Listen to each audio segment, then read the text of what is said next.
Hi, this is Kathie from Craft with Kathie. I want to tell you a little bit about a special that we've got going on right now, and then I'm going to hop right into this project. This is the Luckiest bundle. It comes with 2 8.5 by 11 inch transfers and 6 individual paste packets.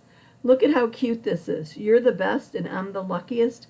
Oh, it looks great in that green framed box frame with the white background. And look at all those little designs on the soda and on the jars and whatever and on the buttons. Those are actually created from the other transfer that are the St. Patrick's Day minis. Kind of a sweet way to add a little bit of do-it-yourself decor to your home for the holiday, or actually, if you're Irish, for any day, right? How sweet is this? Like I said, it's 2 individual 8.5 by 11 inch transfers and 6 paste packets. So it's a nice way to get something to get your creative juices flowing, and it is 50% off right now, which means the Luckiest bundle is $24.50 in the US. If you have any questions, just comment Lucky, and I'll get back to you with some more info. Tonight's project is going to be using the transfer called I'm the Luckiest.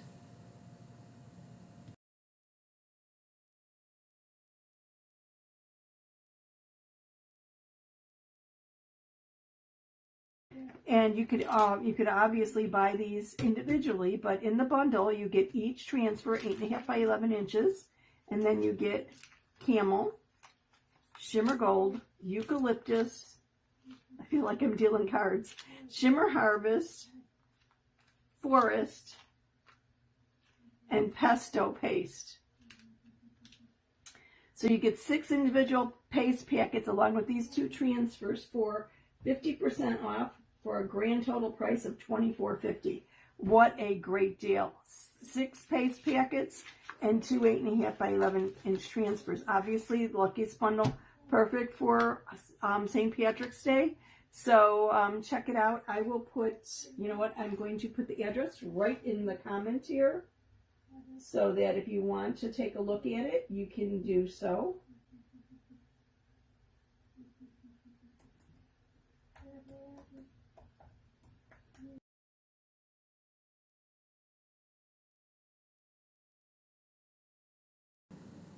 I'm going to be doing tonight's project on the wooden blocks, or at least on 2 of them.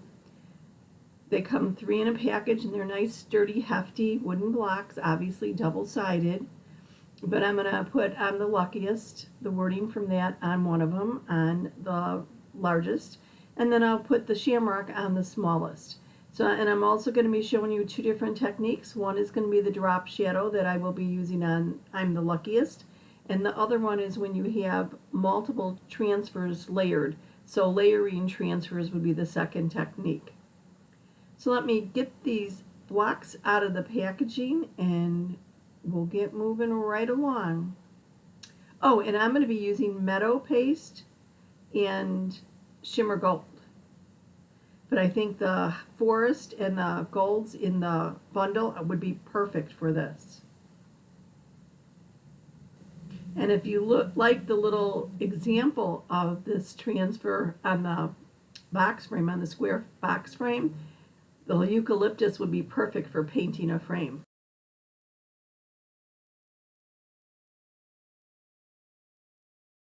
There is my surface wax and one of my little applicators here. So let me kind of jump right in this and see what I could.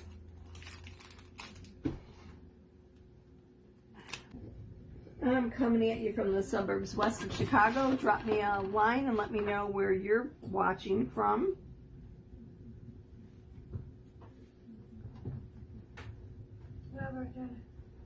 Okay. I'm going to apply the paste. I'm going to rub it in and then rub it off. Because I'm using whitewashed wood, I want to wax the wood to protect my transfer from the surface, just in case it would lift up any paint. and also to provide a barrier between the wood and the paste, so that if I do make a mistake, it's easier if I quickly notice it to wash it off the wood before the wood absorbs the pigment. So all I need to do is apply a little surface wax, and that's what I'm using here. I love our little cans of surface wax. They're small and they're unscented, which is wonderful because they don't dry out before I finish using a container, and I don't have to put up with that kind of annoying odor that so many waxes have. So I applied the surface wax, and then I rubbed it in and basically rubbed off any excess using my little pad or cloth. And for this particular surface, for the rectangle, I'm going to be using the I'm the Luckiest transfer, and I'm going to be doing the wording on the bottom that says you're the best and I'm the luckiest, and I'm going to demonstrate how to do a drop shadow with that. And then I'm going to use the clover on the small wooden block and demonstrate the layered technique with that. I'm just removing this transfer from its little cellophane package, and then I'm going to cut the individual pieces apart. I store my transfers in the cellophane envelope they come with when I'm done with them, and then I just hang them, put a hanger through the little hole at the top of the cellophane bag, and hang them in an armoire, and that works for me. You do what works for you. I don't like the portfolios. I just found that they were getting a little bit too heavy for me to move around. And then if you notice here, the smaller images with the clovers have some numbering on them. We'll take a closer look at that in a moment. If you look closely, you can see that two of the transfers are numbered 1 and 2. And they also have registration marks to the right, and I'm going to go over that when we use them. I'm cutting apart the transfer using my transfer trimmers, which has an extra long blade that makes short work of cutting apart your transfers, just cutting them on the cut line. And then my transfer trimmers also have like a silicone coating, so that the adhesive on the back of the transfers that allows you to get them to stick so snugly to surfaces do not gum up the blade. So they really make things much, much smoother. I wasn't sure if there was room to fit the wording and the clover on the same block or not. I know that the wording will fit from top to bottom on the large rectangle, but I needed to check it out to see if it would fit both of them on the same block, and there really isn't enough room.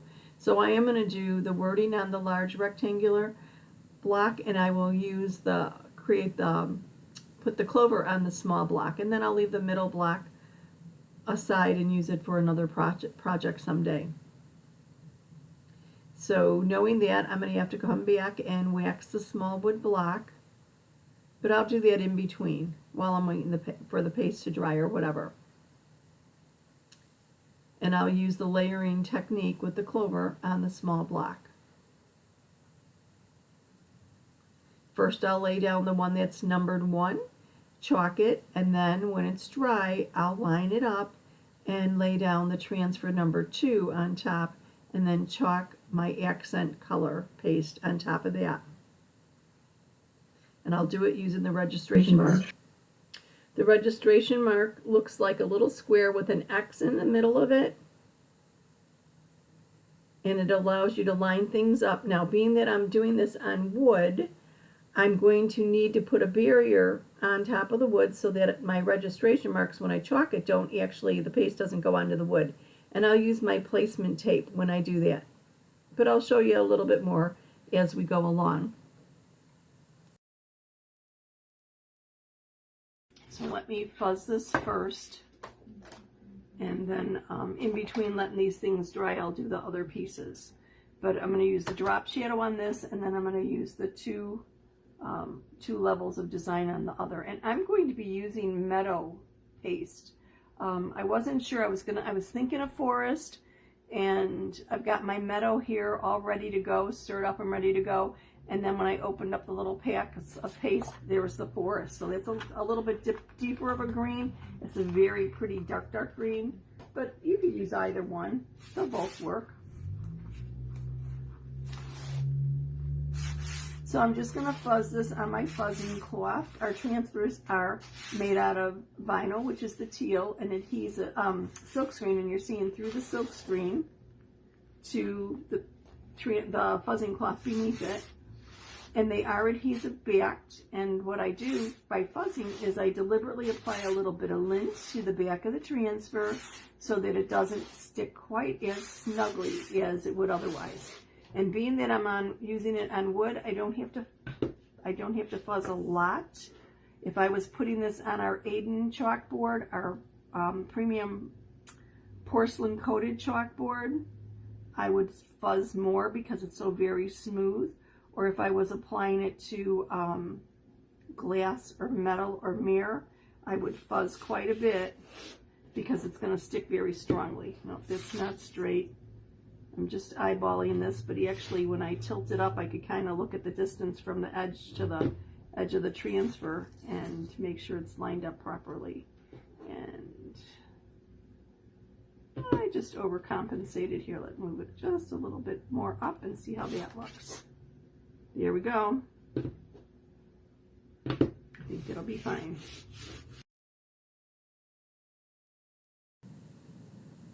Now I had previously added a little bit of distilled water to my paste because it had gotten dry, probably from me leaving the cover off. I'm good at that.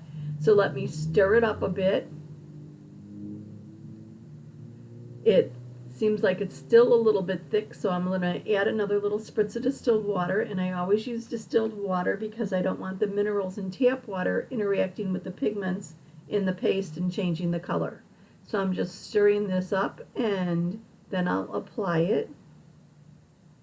And basically I'm going to do the drop shadow on this, and I want my darkest color to be the drop shadow, so I'm going to be using the meadow on all of the wording first.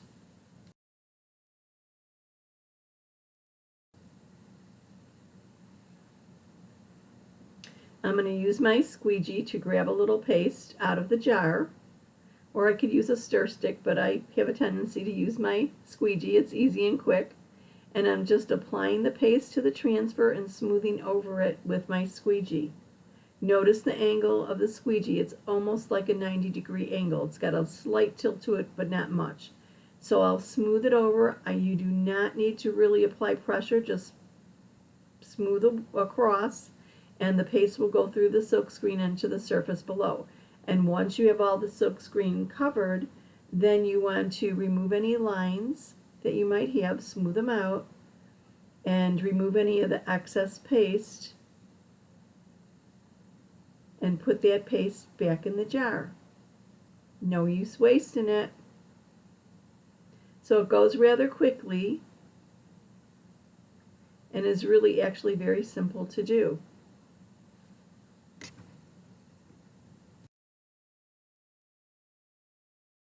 Nice, crisp, and clear.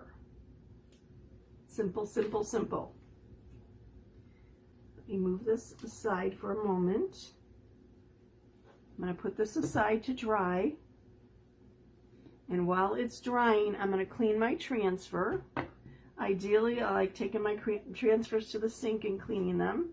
But I am going to clean this on my surface, just for expediency's sake, and because I don't have a camera over by the sink. I'm going to use my board eraser to clean it. I generally spray the back, the adhesive side of my transfer. It won't stick to my mat, but in case I ever use my glass mat, I like to make a habit of doing that because it would, of course, stick to glass.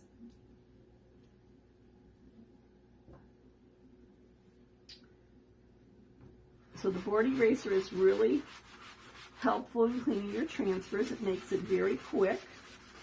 And it also helps to diminish any staining of the transfer. Now this is a very highly pigmented green, and it's probably going to leave a little bit of a yellow cast on the actual vinyl when I'm done, but that's okay.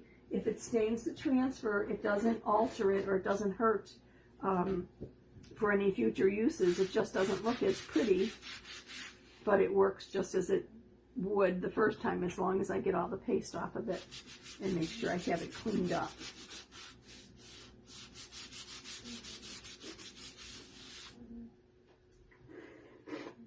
So once I get the top cleaned off, then I will turn it over and clean the adhesive side. And once I get all the paste off the adhesive side, then I will remove any fuzz or lint that I deliberately applied. Then I'll set it aside to dry, sticky side up, adhesive side up, and when it's dry, I could put its backer back on it, or I could reuse it. Okay, so let me get the paste off of the sticky side. Make sure I get all the paste out of there. If you're ever not sure, pick your transfer up and in front of a light source, and if you see paste in the silk screen, then you still need to clean it. The silk screen occasionally will get change color. It'll be dyed from the paste, but that's fine as long as you can see through those little grid lines of the mesh. It's fine. You just want to make sure there isn't any paste in the mesh. So now I go across my transfer in one direction, basically wiping off the lint or the fuzz that I deliberately applied for my fuzzing towel. And I can see the little teal fibers from my fuzzing cloth. Now I'm going to speed dry this just because I want to use it in a little bit. Okay. It looks pretty good. And I could speed dry it using my fuzzing cloth. Fuzzing cloth has one side that's terry, the other side is like a microfiber. And I could put this on my microfiber side, sticky side up, fold my fuzzing towel over it, squeeze out the excess moisture, and then set this aside to dry, sticky side up. And it'll dry in a few minutes. So let me put this on a flat surface and let it dry while I go on and wax my other wood piece.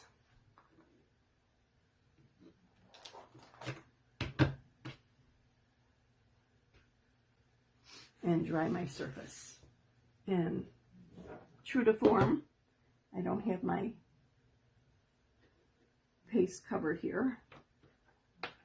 Just get it covered up. I am going to use it again, so I'm not going to screw the lid on. Okay, give me my wax. And the same as on the other block, I'm using the applicator to apply some of the surface wax to the top of the block, rubbing it in, make sure that I have it nicely coated, and then I'll flip my applicator over and basically rub off the excess wax. It doesn't take too long, simple and easy to do. Just want to make sure that I have enough wax on it.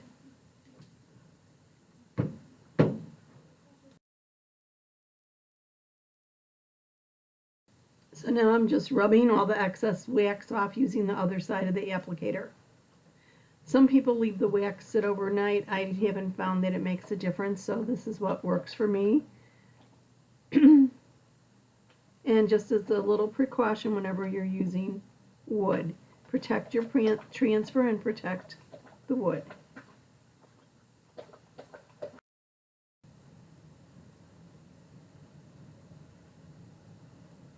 So I'm prepping this for the other image, and this is a transfer that it's going to be layered.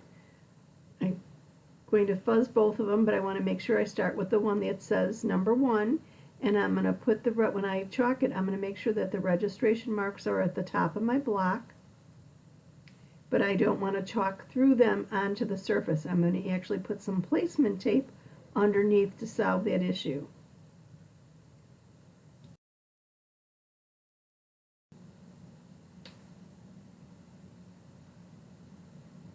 So I'm fuzzing this before I chalk it, And it does seem very, very sticky, so I'm going to fuzz it a little bit more than I normally would.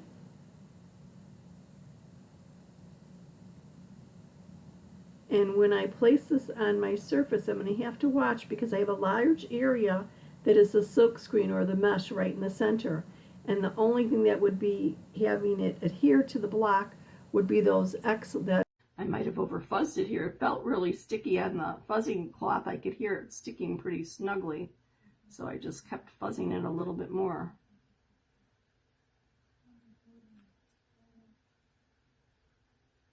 Okay, I think that's about straight. Anytime you have a large open area like this, you want to make sure though that you do not get air bubbles in there. So I did it again. That is weird.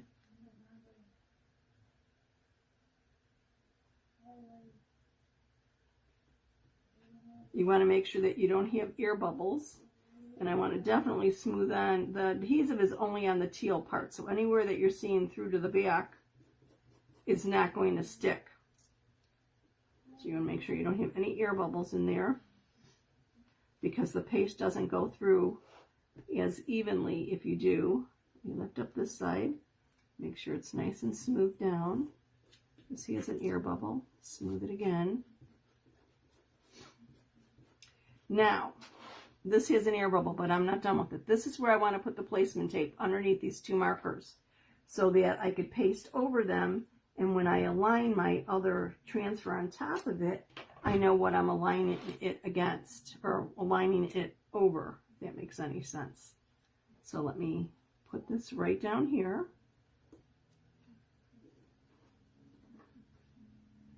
Put the other one over here. And the reason I'm doing this, because I don't want to chalk the registration marks on my surface. Okay, got rid of that air bubble. It's all down nice and tight from what I can tell. If I have an air bubble underneath the teal part, I don't really care about it because I'm not pushing paste through it. Oh, I've got some gunky here from my stir stick.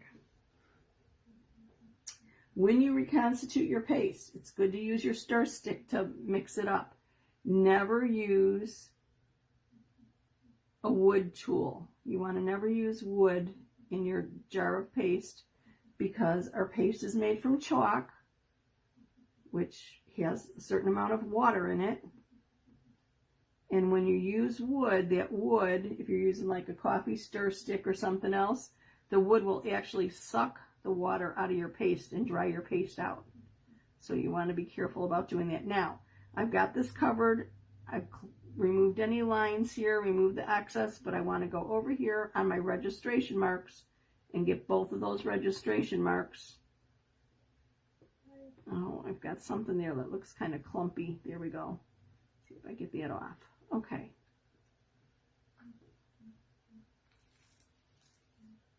I have an area here that I look like I have a little bit of clumped dried paste right here. Let me go back over that. See if I could push it through the silk screen.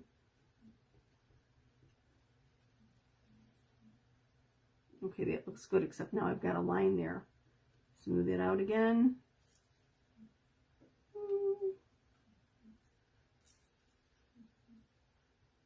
And I have the same thing here. Obviously I didn't stir my paste up well enough. I doubt it's going to show though when I put the other one over it. Okay. So I'm going to set this aside to dry. I'm leaving these two little things of placement tape with the registration marks on them until I'm ready for the second layer. So let me set this aside to dry. And you know what? I'm going to clean this while I'm here anyway. Might as well do it. It won't take long to clean. And then I will go on to the second I can't think of what I called it. The offset on the word luckiest. So I'll add the second color there. Oops. I'm being a little bit too rough here with my transfer. Let me just get all the paste off of it with my little board eraser. The board erasers are actually really good for cleaning paste off a chalkboard, but they're also good for cleaning the paste off your transfers. It makes it just a little bit quicker. Or you could run it over to a sink basically and just massage the paste out with your fingers. That'll work too. So I hope everyone's having a great Monday, a good start to the week.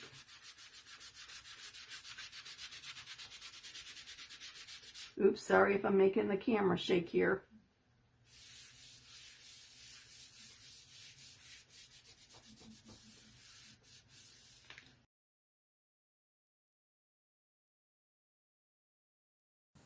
If you're watching on YouTube and have not subscribed to my channel, if you found the video interesting, entertaining, or useful, please subscribe.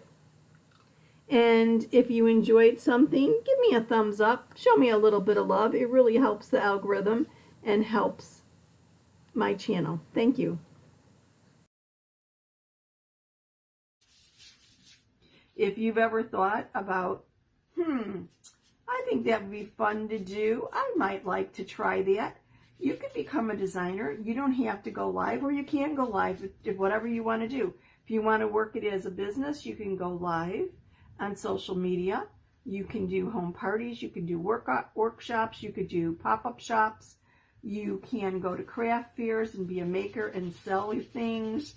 Really, there's a whole bunch of ways to work the business. So if you're looking for a little side hustle, or even if you're looking for a full-time income, comment team below and I'll send you a link to a little video that tells you all about it. No obligation whatsoever.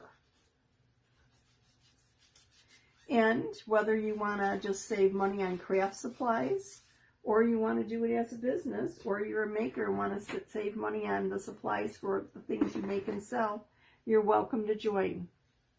No pressure from the company, any way you choose. So I'm going to go over the front of this again just to make sure, because I see a little bit of paste that looks like it's on the edges of the little heart area parts. Now, obviously this is a 4-leaf clover or a shamrock, 4-leaf clover. But if you wanted to use this for hearts for Valentine's, it'd work. Okay, I think I've got all the paste out of there. Now let me get the lint off, and then we'll go on to doing the drop shadow effect. I'm sorry, I could not think drop shadow is what I was looking for the technique that I'm going to show you next. Let's get all the fuzz off of here. Then I'm going to set this aside to dry, sticky side up. I'm not going to speed dry it because there's no need to. So I'm just putting this aside on a flat surface. Sticky side up. Okay, make sure I get it sticky side up. Let me do a little bit of cleanup here.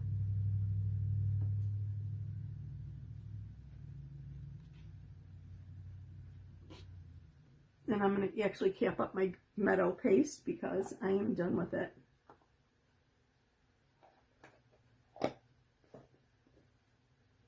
And give my shimmer gold a little stir. See, I had the lid just on it, but not actually closed, and it dried a little bit. Let me add a little spritz of distilled water. Thin that down just a little bit. If you accidentally add too much water to your paste and thin it down too much, no worries. You want your paste to have a texture of kind of like a sour cream, or like a yogurt, like more like a Greek yogurt, not runny, but still with a little body where it'll hold its shape and doesn't run, but where it's real smooth and creamy. If you put too much water in and it's runny, just leave the lid off for a little bit and stir it every now and then until it's the right consistency. It doesn't take long. So I am going to fuzz this transfer. Actually, I was going to dry my surface off. Fuzzing towel is really good for drying your surface too, by the way. So I'm going to fuzz this. Oops.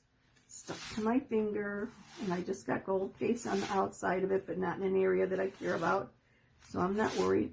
And then I'm going to use the drop shadow effect with the word Luckiest. Now when you do this, you want to make sure that the surface that you're putting it on is dry. The surface that you've previously chalked on is dry. Okay, one more time, just because it seems so sticky. Okay.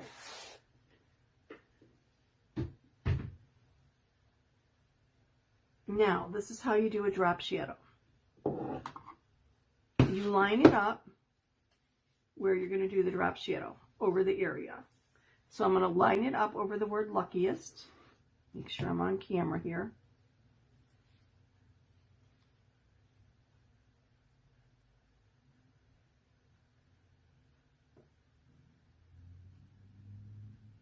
Okay, almost perfect. I get one side and then I lose the other side, but that's all right. I'll get it there eventually. Okay. Now it's lined up.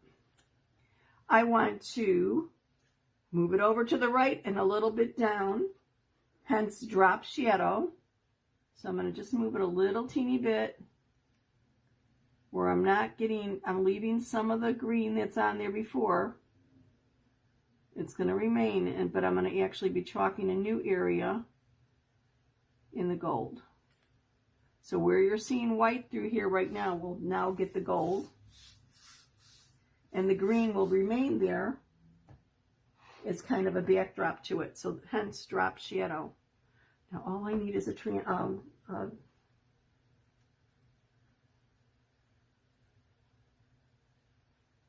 squeegee. Okay, let me grab another squeegee because that one I did not clean.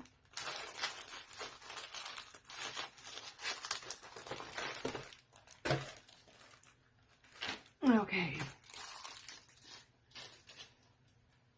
So I'm going to dip this in my gold shimmer paste and then just basically go over it.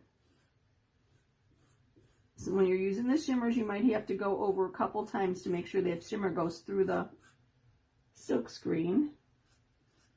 That's why I always lift slowly, so if I missed an area or if it didn't go through fully, I just lay it back down and go over it again. Simple enough to do. I'm going to make sure this is all covered. Remove any excess paste and any lines.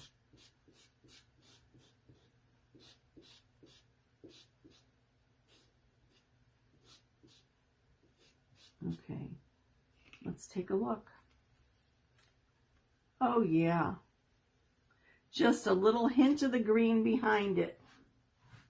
A really nice drop shadow.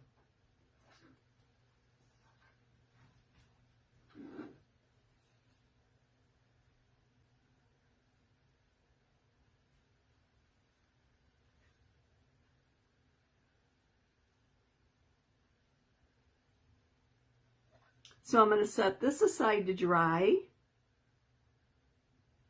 and go on to my little clover.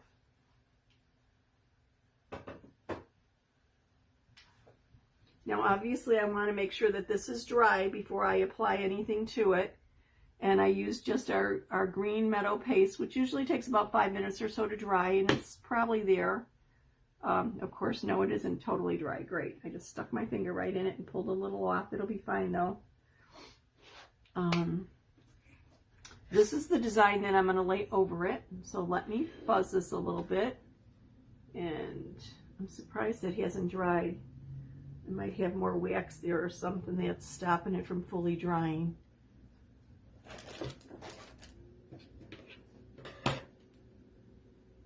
I did not bring my drying tool out here because I really didn't think I was going to need it.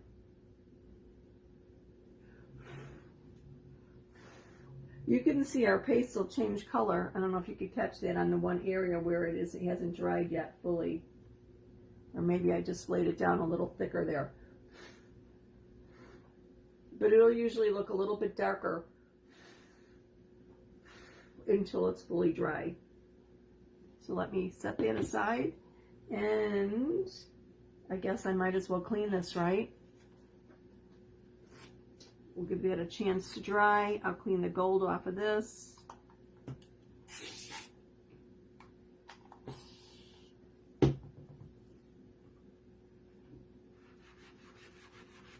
See how quick and easy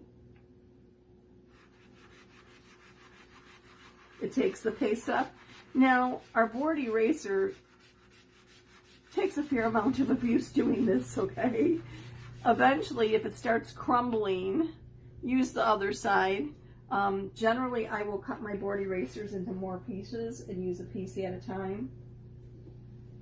You can do the drop shadow, Deb, with any colors. I generally like to have a drop shadow dark because it's like a shadow effect. So I usually go with the darkest color behind. But yes, you can do it with anything you want. I have done it occasionally with a white or like a light gray in the background, and it's still fine. But I really prefer the darker color in the background because then it looks more like a shadow.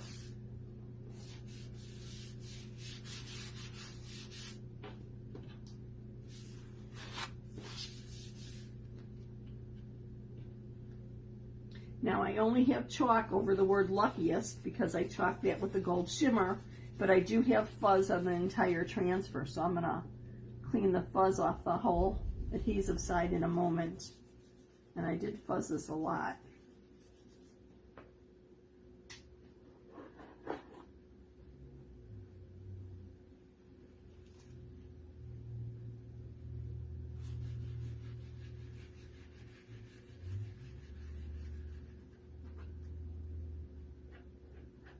Got a little glob of paste there. Let me get that off. Okay, so let me take the fuzz off.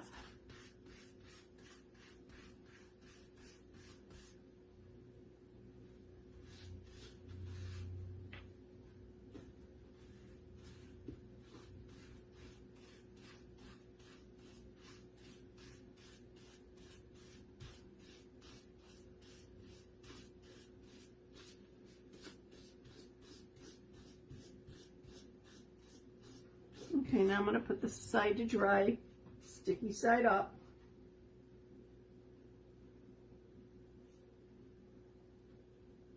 And you want it to dry as flat as possible so that you don't have any wrinkles or anything in it. And let me dry my surface. I might need to put the light on, the overhead light on. Oh, I just realized the other light isn't on. I should have realized it's a little too dim in here for a reason.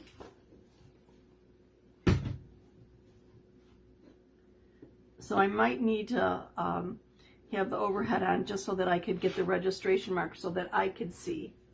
But I know that the light does cause a little bit of a glare, so we'll see how it works. I might just need to put it on for a minute or so for me to line things up.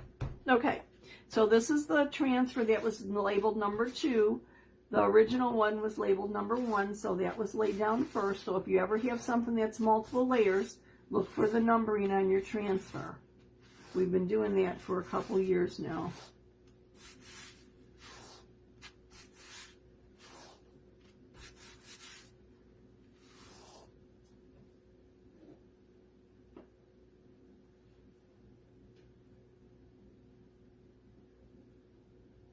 Sometimes I wax over my paste and I'm thinking, should I do it or should I not?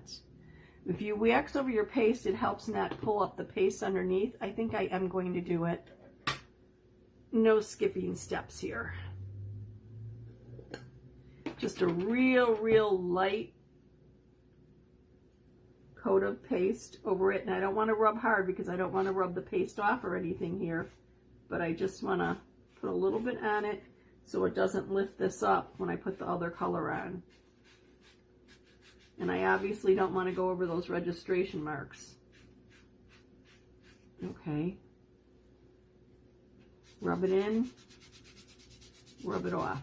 I'm going very lightly. And I've got a little texture here from where my thumb lifted up the paste, but I think that'll be hidden by the gold. We'll see. Worst comes to worst, sand it and paint it. Use it again. Our chalk paste is removable off of many different surfaces, especially chalkboard or glass or mirror metal. Now, yes, let me put the light on so I can see what I'm doing here. I'm going to line up the registration marks here over the registration marks that I've chalked on my placement tape.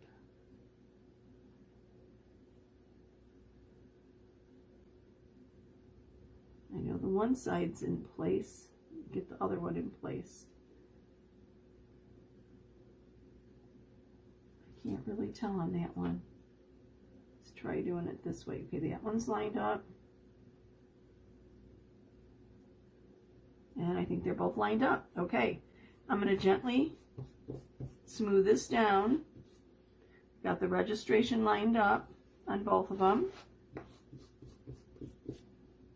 And I'm going to come back here with my gold chalk paste and go over it. When you are pasting on top of paste, if you do not wax, and even when you do wax, you want to be as quick as possible. You don't want to leave the paste sitting on it because it could actually potentially liquefy the paste underneath because you're putting moisture on top of something that's water soluble. So usually if you work quick enough, it is not an issue. Let me clean this all up, get any streaks out, any lines out, remove the excess paste. Peel and reveal. What do you think? Now obviously, let me take off the placement tape.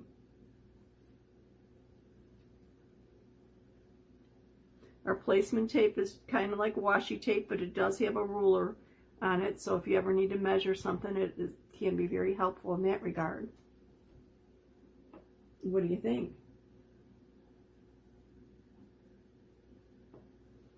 So let's look at on the Luckiest project. Make sure everything's dry here.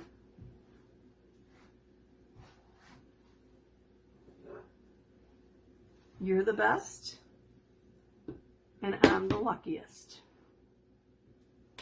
Perfect for St. Pat's.